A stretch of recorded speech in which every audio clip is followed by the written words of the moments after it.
Yeah, death is just something that's always been interesting to people because, yeah, it's hard to explain even why that would be, but The mid to late 20th century is often known for its abundance of serial killers. Some of the most well-known serial killers, Ted Bundy, Jeffrey Dahmer, and the Zodiac Killer, were active during that time. Media surrounding serial killers and true crime as a whole is a popular genre in film, TV, podcasts, etc. Despite often being the victims of said crimes, young women are usually the biggest demographic with this kind of media. But why? There's all kinds of reasons as to why young women consume this type of media, even though it depicts violence against them.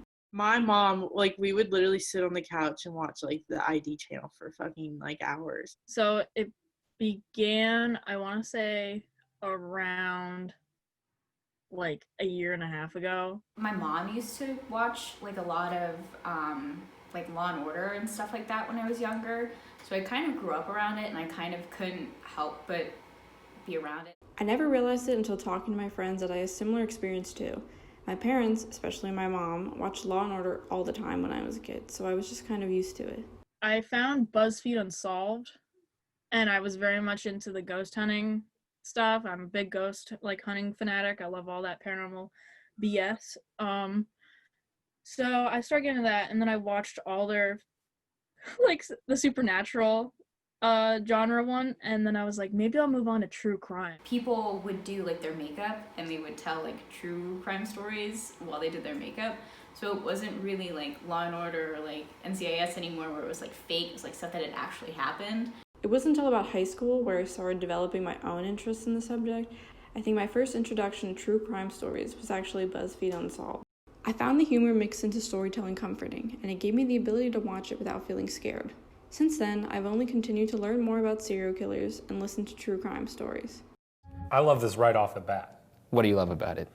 Well, I'll tell you what.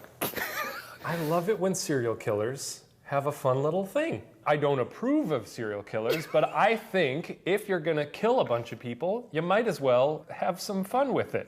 I've watched numerous movies, TV shows, YouTube videos, and recently started listening to more podcasts about it. And today I just want to sit down, get ready, and then also talk about crime, murder mysteries, stuff like that. I don't know, I feel like it's very... Let me talk about someone getting murdered while I do my makeup. But like, I don't even know how to approach this without sounding insensitive at all. Like many of you out there, I too am obsessed with crime and murder. When did being interested in true crime become such a normal thing?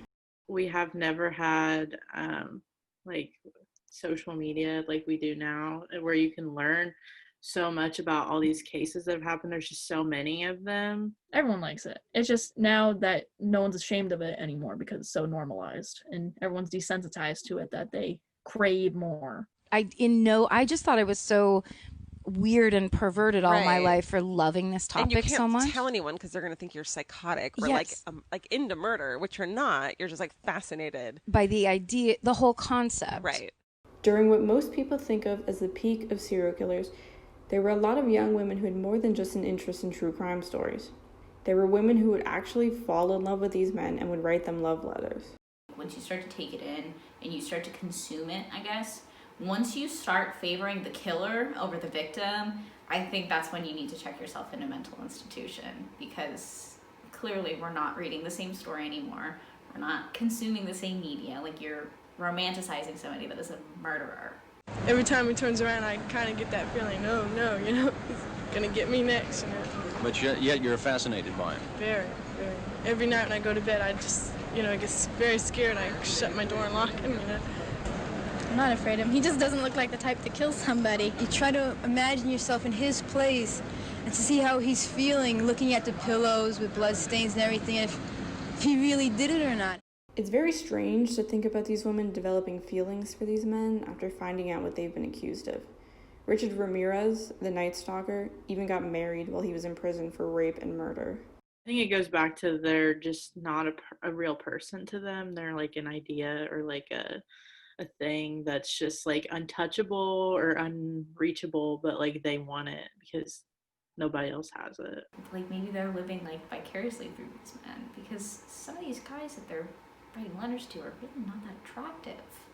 And it's not like you can say, oh, well, he's cute, and that's why I love him. Like, he's a murderer. Like, when you read about these, it's easy to just think of them as like a character in a way, or just like not real. And then when you remember that it's a real person who really did these things, you're like, what? You know, it's just, what? Women who fall in love with and romanticize serial killers could possibly have hybristophilia. Not every woman who's interested in true crime has hybristophilia, but likely some of them do. I know Anne B., Shelby, and myself don't, but we still find the subject of true crime interesting.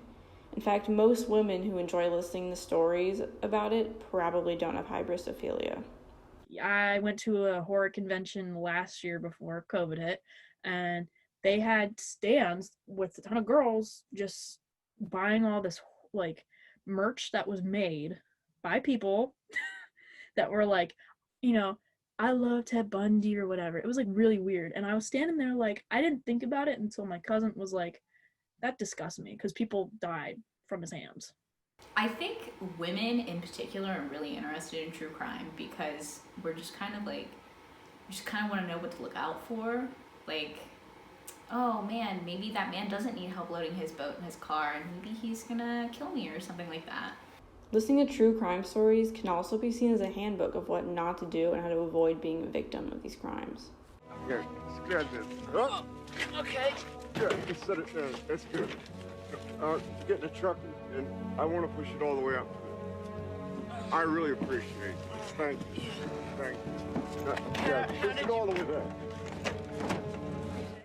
Like most young women, or people in general, I do have a fear of being murdered.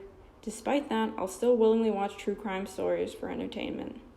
I think I like it because I like to know what's happening in the world around me at all times.